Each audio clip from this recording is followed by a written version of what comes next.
సోదాలు కొనసాగుతున్నాయి. సుమారు 6 గంటలుగా దిల్ రాజు సహా ఆయన కుమార్తె బిజినెస్ పార్ట్నర్స్ ఇళ్లలో కూడా సోదాలు జరుగుతున్నాయి. Mythri movie makers, mango media సంస్థల్లోనూ ఐటీ అధికారులు తనిఖీలు చేస్తున్నారు. కాసేపటి క్రితం దిల్ రాజు భార్యను ఐటీ అధికారులు బ్యాంకుకు తీసుకెళ్లారు. ఐటీ శాఖ అధికారులు బ్యాంక్ డీటెయిల్స్ కావాలని అడిగినట్లుగా దిల్ రాజు భార్య తేజస్విని తెలిపారు. బ్యాంక్ లాకర్స్ ఓపెన్ చేసి చూపించామన్నారు. ఐటీ సోదాలు జనరల్ గా జరిగేవే అని ఆమె మీడియాతో చెప్పారు. కాగా దిల్ రాజు ఈ నెలలో రిలీజ్ అయిన గేమ్ చేంజర్, సంక్రాంతికి వస్తున్నాం సినిమాలకు ప్రొడ్యూసర్ గా వ్యవహరించగా డాకు మహారాజ్ సినిమాకు డిస్ట్రిబ్యూటర్ గా వ్యవహరించారు. 3 భారీ బడ్జెట్ సినిమాలే కావడంతో ఐటీ అధికారులు సోదాలు నిర్వహిస్తున్నట్లుగా తెలుస్తోంది.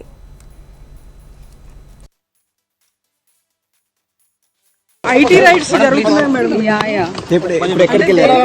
సినిమా రిలేటెడ్ జనరల్ గా వచ్చారు అంతే, ఏం లేదు.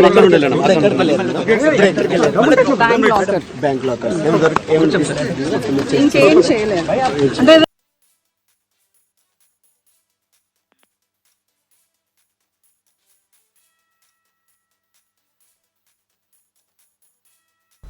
రైట్గా ప్రొడ్యూసర్ దిల్ రాజు ఇల్లు, కార్యాలయాల్లో ఐటీ సోదాలు కొనసాగుతున్నాయి. సుమారు 6 గంటలుగా దిల్ రాజు సహా ఆయన కుమార్తె బిజినెస్ పార్ట్నర్స్ ఇళ్లలో కూడా సోదాలు జరుగుతున్నాయి. ఇదే అంశానికి సంబంధించి ఫుల్ డీటెయిల్స్ మా ప్రతినిధి అమరేందర్ లైవ్ ద్వారా అందిస్తారు. అమరేందర్,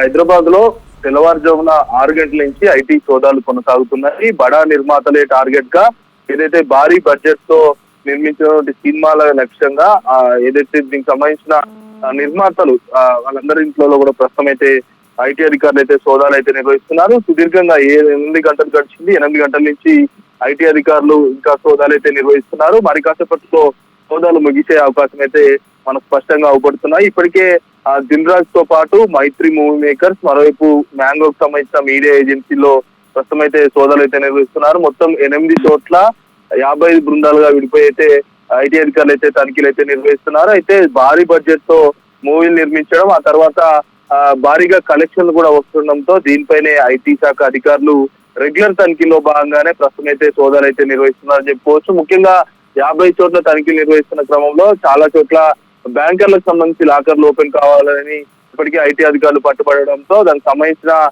ఎవరైతే బ్యాంకు అకౌంట్ ఎవరి పేరు మీద ఉందో వారందరికి సంబంధించి ఏదైతే దిల్ రాజు భార్య తేజస్విని కూడా కొద్దిసేపు క్రితమే జూబ్లీ హిల్స్ నుండి ఆమె పేరు మీద ఉన్నటువంటి బ్యాంకు లాకర్లు ఐటీ అధికారులు బ్యాంకు తీసుకెళ్లి ఆమెను ఓపెన్ చేయించారు. అయితే ఆ బ్యాంకులో ఉన్న లాకర్ లో ఉన్నటువంటి డాక్యుమెంట్స్ ఆధారంగా ప్రస్తుతం ఇటు తేజస్విని ఐటీ వ్యవహారాలకు సంబంధించి ప్రస్తుతం అయితే ఆరా తీస్తున్న పరిస్థితి అయితే నెలకొంది. అయితే దిల్ రాజ్ తో పాటు దిల్ రాజ్ సోదరుడైనటువంటి శిరీష్, దిల్ రాజ్ కూతురు సంబంధించి ప్రస్తుతానికి అయితే ఏదైతే దీనికి సంబంధించిన విచారణ అనేది కొనసాగిస్తున్నారు. అయితే మైత్రి మూవీకి సంబంధించిన ఎర్నేని నవీన్ తో పాటు మూవీ మేకర్స్ కార్యంలో ఉన్నటువంటి రవిశంకర్, మొత్తం ఇద్దరిళ్లలో కూడా ఒకవైపు సోదాలు కొనసాగిస్తున్నారు. మరోవైపు మ్యాంగో సంస్థల యజమానికి సంబంధించి వీరమనేని రామకృష్ణకు సంబంధించిన ఇళ్లతో పాటు కార్యాలయంలో కూడా కొనసాగిస్తున్నారు సోదాలు. అయితే ఈ సోదాల్లో ఇప్పటికే సంక్రాంతి పండుగ నేపథ్యంలో 2 సినిమాలు రిలీజ్ అయ్యాయి. గేమ్ చేంజర్ తో పాటు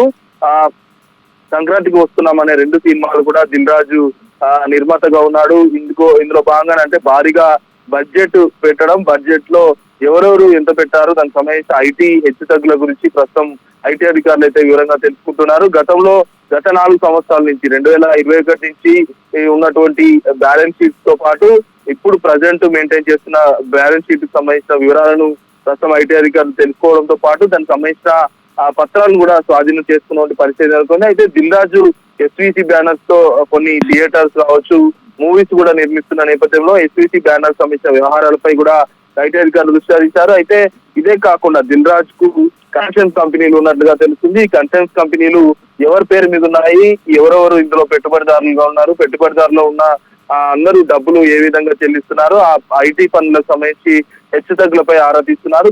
అవకతవకలు ఏర్పడితే మాత్రం తప్పనిసరిగా ఐటీ శాఖ జరిమానా విధించే అవకాశం అయితే కనబడుతుంది. సాయంత్రం లోపు ఐటీకి సంబంధించిన దాడులు ముగుస్తాయా లేక రేపు కూడా కంటిన్యూ అవుతాయి అనేది వేచి చూడాల్సిన పరిస్థితి ఉంటుంది. మరి కాసేపట్లో దాడులు ముగిస్తేనేమో ఇవాళతో పూర్తిగా ఐటీ సోదాలనే పూర్తిగా ముగుస్తాయి. లేకుంటే మాత్రం రేపు కూడా ఇటు నిర్మాణాలకు సంబంధించిన ఐటీ కార్యాలయాలు కావచ్చు, వాళ్ళ ఇళ్లలో వాళ్ళ కుటుంబ సభ్యులకు సంబంధించిన సోదాలు అయితే రేపటి వరకు కూడా కొనసాగే అవకాశం అయితే మనకు కనబడుతున్నాయి. Right Amarender, thank you.